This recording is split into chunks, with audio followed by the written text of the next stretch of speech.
My name is Bitte Modin. I work as a professor of medical sociology at an institute called CHESS, which is short for Center for Health Equity Studies. My research interest is not, my main topic is not bullying in my research. My two major interests in research, first of all, then concerns the really long-term health consequences of various kinds of social conditions and exposures during childhood and upbringing. And the second interest of mine focuses more on how different features of the school context shape and modify present-day young people's level of stress and psychological well-being. And it's this latter topic that I will be talking about today, more specifically than how teacher-rated features of the school context are related to bullying behaviors among students. This study also, I should mention, it's an ongoing study. It hasn't been published yet, but it is a collaboration between two of my colleagues at CHESS, Sara Loftman-Brolin and Viveka Östberg. First of all then, why should we at all focus on contextual features of the school environment rather than looking at individual differences between students when trying to understand bullying and its causes and consequences? One important reason for that is that bullying prevention programs usually rely on the assumption that individual students' situation can actually be improved by modifying features of the school environment. But in order to do so, we need to figure out which parts of school, what kinds of school features that are related to bullying behavior. It may not always be the most self-evident features. So when talking then about contextual effects of bullying, it's important to note that an individual student who becomes stressed and perhaps develops psychological problems because he or she is bullied, this is to be considered as an individual level effect. So the bullying has consequences for the directly exposed student. But bullying at the school can also affect, the degree to which bullying takes place at the school can also affect the overall school climate, and in this sense also spill over on other students' well-being. And then we can start talking about contextual effects of bullying. So students who witness the bullying or take part in it may themselves become afraid that they might be the next victim. So in this sense then, the concentration of bullying at a school or in a school class can be seen as an indicator or a marker of ambient threat affecting all of the students at the school or in the school class. So, and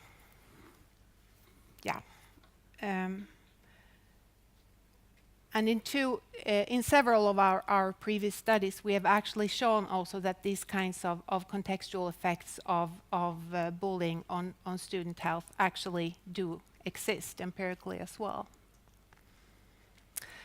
But turning then to the contextual concept of interest for the present study, namely school ethos.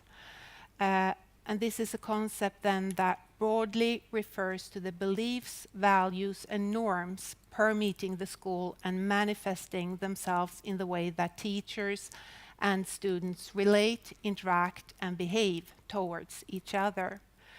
This concept is, as I'm sure most of you already know, it's part of a more comprehensive theory of school effectiveness, claiming that certain schools are more successful than others in creating the shared meaning and the common goals needed for the school to introduce adolescents into adulthood and also to protect them against negative external factors within the school setting.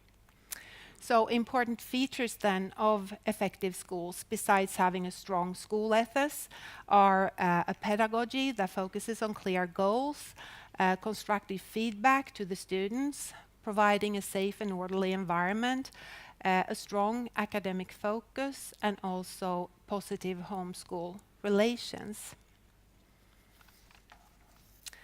So from an analytical perspective then, the school can be thought of as consisting of several hierarchical levels, where the understanding of one level can be understood by relating it to other levels, conditions at other levels in the school setting. Some social processes emanate from the so-called micro level, made up of individual students. Others emanate down to the student level from the classroom and its teachers, and still others from the way in which the school as a whole is managed. And an important reason then to distinguish between effects emanating from different levels of the school structure is that they are likely to reflect different types of social processes. So conditions emanating from the student level, illustrated by this little drop here, are examples of that is what I just said before, that the bullying, the concentration of bullying at a certain school can also give rise to contextual effects in terms of affecting other students at the school as well. Conversely then, conditions taking place at the leadership level, for example, the implementation of a new school bullying prevention program, will also affect students, but perhaps in a different way. It will affect the behaviors of the students in a way that kind of prevents the emergence of bullying behaviors and its health-related consequences. A closely related term to school ethos is the concept of school climate. And in the literature then it generally refers to the interaction between students and also with teachers. It has been defined as the collective beliefs, values and attitudes that prevail at the school, which also of course affects or is reflected in the way students behave towards each other in terms of bullying and so forth. And in this sense, it points to the students' subjective experience in the class or the school. So in this sense, it can be seen as a property emerging at the student level. Effective schools and school ethos, on the other hand, places a much greater focus on the importance of leadership, as then reflected in the school's overall approach to bullying. So here one can say that it points to school properties that are imposed from above, so to speak. So it can be said to emerge at the school leadership level. So in order then to capture a school's ethos, the proper actors to ask is not the students. Here one should instead ask representatives of the school that are more that have the capacity to answer these kinds of questions, which would be either the teachers at the school or even the principals. And this is precisely for this reason that our research group then conducted a survey among Stockholm's all upper secondary school teachers. We did that in the spring of 2016, last year. And this information then we have linked to existing student data among 11th grade students in the corresponding schools. This data material consists of 58 upper secondary schools. And the data material as a whole is based on responses from 1,200 teachers and 6,100 upper secondary students, upper secondary school students, and covering then 58 schools in Stockholm Municipality. And here we've asked a number of questions to ask the teachers to rate various kinds of conditions at the school, and we also have asked questions about health, bullying, and other kinds of conditions also among the students. So the aim of this study then was to explore how teacher-rated indicators of school ethos correspond with students' reports of bullying behaviors at the respective schools. And here, through the help of exploratory factor analysis and confirmatory factor analysis, we discerned 5 different sub-dimensions of teacher-rated school ethos: staff stability, teacher morale, structure and order for dealing with unwanted behavior, student focus, and academic atmosphere, and then how they are related to student-reported bullying then. So bullying among students were measured through 4 different questions, taking account of first traditional bullying by being the victim of traditional bullying, by asking then how often the student had been bullied or harassed. And we defined bullying as having been exposed or to bullying at least twice every month during the past school year. And 2.3% of the students reported having been bullied traditionally. These are older students. They are between 17 and 18 years old, I would say. No, 16 to 17 years old, which could explain the fact that it's quite low percentage of students reporting having been bullied traditionally. We also have a measure of having been exposed to cyberbullying. Here the answer is just yes or no. There's no measure of how often it has happened, which could be one of the reasons that the percentage is somewhat higher here, 7.3%. We also ask about being a perpetrator of traditional bullying at least twice a month during the past year. Only 1% of the students admitted to having done so, with the absolute majority being boys.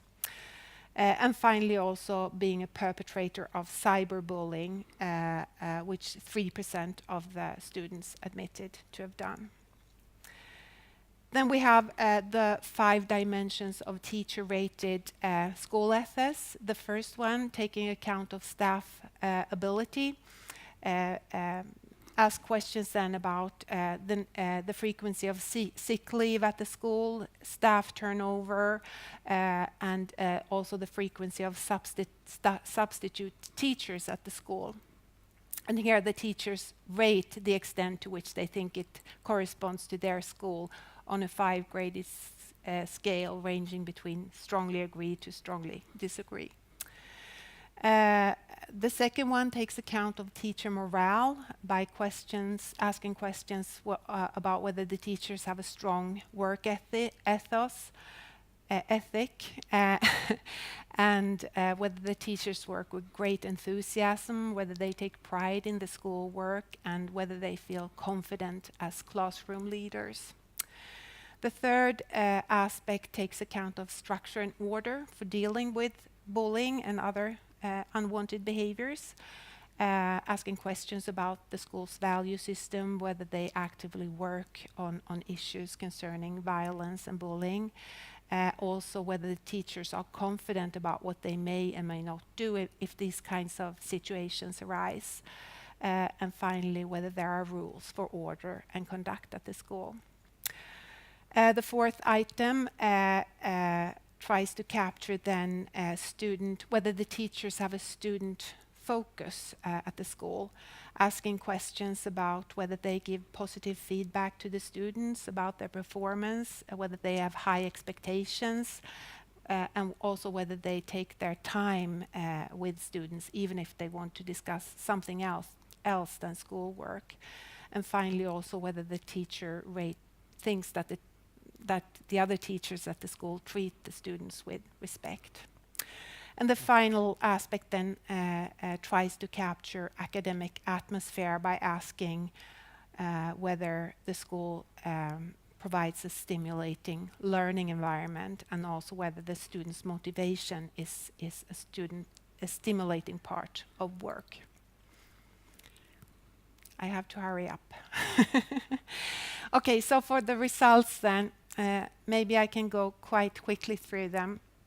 So as you can see here, these are the point estimates for each of these 5 different dimensions of teacher-rated school ethos in relation to student-reported exposure to traditional bullying. And here we should be observant on these confidence intervals associated with this point estimate, whether it exceeds 0, which is represented by this line here. So if it exceeds 0, it's not statistically significant. That's how you interpret these figures. I've also created an overall measure on ethos where I included all of the 17 items that these 5 dimensions are composed of. And as you can see here, the results, even though there is clearly a strong association between staff stability, teacher morale, and student focus, these estimates are not statistically significant. In fact, it's only academic atmosphere that is significantly associated with students' report of exposure to traditional bullying, whereas then structure and order, as you can see here, has no correlation or association whatsoever with exposure to traditional bullying. I have recalculated these estimates and reported the odds ratios also for each of the estimates. So this one corresponds to 0.75. When it comes to exposure to cyberbullying, students' exposure to cyberbullying, you can see here that the picture looks a bit different. Here, all of the sub-dimensions of ethos, except once again then for the one concerning structure and order, are significantly associated with cyberbullying. Students' reports of being exposed to cyberbullying, including this overall measure as well. So the higher the respective aspects of school ethos, the lower the student-reported exposure to bullying, basically. When it comes to perpetration of traditional bullying, you can see here that this is even more strongly associated with the outcome variable, with once again then the higher the school ethos, the lower the student-reported perpetration of bullying. And finally, also when it comes to perpetration of cyberbullying, the picture looks very much the same, with all estimates having a significant relationship to perpetration, except the one for structure and order. So, to summarize then, one can say that bullying behaviors are associated with all of the aspects of school ethos, except for the one covering structure and order, which is kind of a counterintuitive findings. We do find a very strong association with academic atmosphere, but when it comes to structure and order, when we look at the items, it's a bit puzzling, because one of the items are, for example, at this school we actively work on issues such as violence, bullying and harassment among students. So these are kind of puzzling results, that we don't find any association whatsoever with students' report of bullying. One possible explanation behind this could be the fact that all schools in Sweden are obliged to have an explicit intervention plan against bullying at the school according to Swedish law. And because of this, all teachers in Stockholm will correctly report that this is indeed the case, at least when referring to the official documentation of the ambition of the school. So what our results indicate, or could indicate, I guess, is that an administrative commitment to actively work against bullying behavior in the school may not be enough for it to actually come into force. That could be one of the interpretations. Anyway, our overall findings then are in agreement with the underlying assumption of the effective school literature, namely that effects at higher levels of the school structure are crucial for providing the necessary conditions for processes at lower levels to come into force. Our results here lend support to this idea that the social organization of schools, as reflected then in their teacher-rated ethos, indeed can affect individual students' attitudes and behaviors in a way that counteracts bullying behaviors at the school. So that's all I have to say.